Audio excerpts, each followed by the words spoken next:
আর এবার যে খবরে নজর রাখবো, এবার সঞ্জয় রায়ের নার্কো অ্যানালিসিস পরীক্ষার সিদ্ধান্ত সিবিআইর। আগে ধৃত সঞ্জয়ের পলিগ্রাফ পরীক্ষা করা হয়। সঞ্জয় সত্যি বলছেন না মিথ্যে জানতে নার্কো টেস্ট।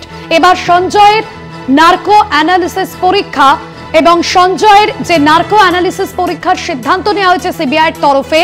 সঞ্জয় রায়ের নার্কো অ্যানালিসিস পরীক্ষার সিদ্ধান্ত সিবিআইর। আগে ধৃত সঞ্জয়ের পলিগ্রাফ টেস্ট করা হয়। সঞ্জয় সত্যি বলছে না মিথ্যে বলছে জানতেই এই নার্কো টেস্ট। সঞ্জয় সত্যি বলছেন না মিথ্যে বলছেন এ বিষয়ে জানতেই নার্কো টেস্ট। রিয়া মাঝি আমাদের প্রতিনিধি রয়েছেন ফোন লাইনে। রিয়া, এ বিষয়ে কি জানা যাচ্ছে?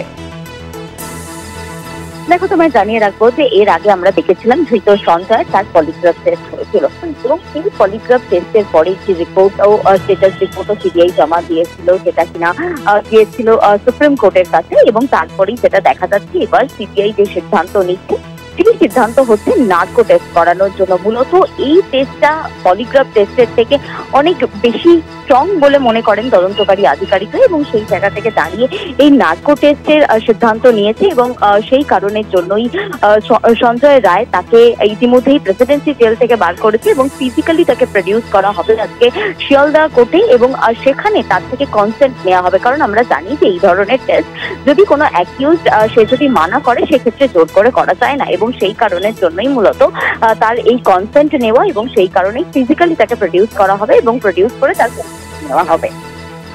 ধন্যবাদ রিয়া। নার্কো অ্যানালিসিস পরীক্ষার সিদ্ধান্ত সিবিআইর। এর আগে পলিগ্রাফ টেস্ট করা হয়। সঞ্জয়ের বয়ান সত্যি বলছে না মিথ্যে সঞ্জয়ের বয়ান সেই বিষয়ে জানতেই নার্কো টেস্ট।